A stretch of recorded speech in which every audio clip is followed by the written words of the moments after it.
హైదరాబాద్లో street food culture రోజు రోజుకు పెరిగిపోతోంది. నగరంలో ఎక్కువగా స్ట్రీట్ ఫుడ్ తినేందుకు ప్రజలు ఇష్టపడుతూ ఉంటారు. అందుకే స్ట్రీట్ ఫుడ్ పై జీహెచ్ఎంసీ అధికారులు ప్రత్యేక ఫోకస్ పెట్టారు. ప్రజలకు నాణ్యమైన, సురక్షితమైన ఆహారం అందించాలనే లక్ష్యంతో జీహెచ్ఎంసీ ప్రత్యేక చర్యలు చేపట్టింది. నాణ్యత విషయంలో ఫుడ్ వెండర్స్ అస్సలు నిర్లక్ష్యం చేయకూడదని సూచించింది.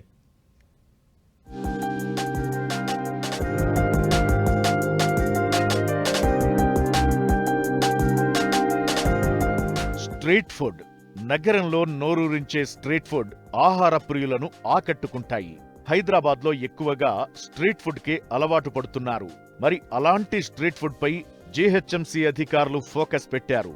నగరంలోని స్ట్రీట్ ఫుడ్ వెండర్స్ కు ప్రత్యేక శిక్షణ ప్రోగ్రాం నిర్వహించారు. ఫుడ్ సేఫ్టీ వింగ్, నెస్లే ఆధ్వర్యంలో 2 రోజుల పాటు శిక్షణా తరగతులు నిర్వహించారు. ఈ కార్యక్రమానికి దాదాపు 200 మంది ఫుడ్ వెండర్స్ పాల్గొన్నారు. ప్రజలకు అందించే ఆహారంలో నాణ్యత, పరిశుభ్రత ఎంతో ముఖ్యమని అధికారులు వివరించారు. ఫుడ్ తయారీ నుంచి సర్వింగ్ వరకు ప్రతి దశలో ఫుడ్ సేఫ్టీ నిబంధనలు తప్పనిసరిగా పాటించాలని సూచించారు.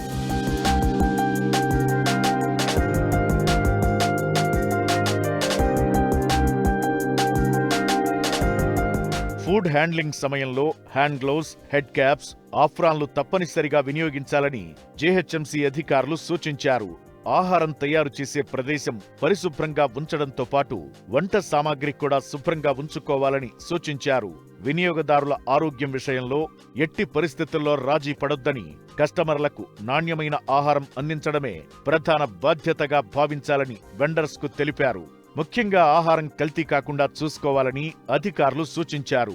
ఫుడ్ కల్తీ కాకుండా తీసుకోవాల్సిన జాగ్రత్తలను కూడా ట్రైనింగ్ లో వివరించారు. కుళ్లిపోయిన కూరగాయలు, నాణ్యత లేని పదార్థాలు, కాలం చెల్లిన ఫుడ్ ఐటమ్స్ ను ఎట్టి పరిస్థితుల్లో వాడకూడదని హెచ్చరించారు. నిల్వ చేసే పదార్థాలను సరైన ఉష్ణోగ్రతలో ఉంచడంలో ప్రత్యేక శ్రద్ధ పెట్టాలన్నారు.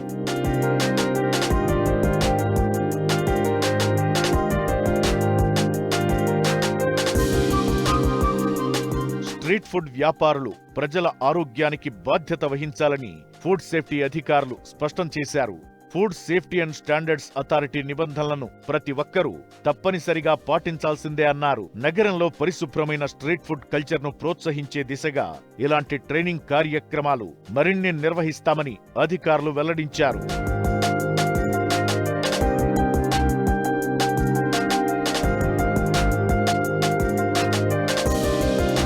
ట్రైనింగ్ పూర్తి చేసిన స్ట్రీట్ ఫుడ్ వెండర్స్ కు అధికారులు సేఫ్టీ కిట్స్ తో పాటు సర్టిఫికెట్లు అందజేశారు.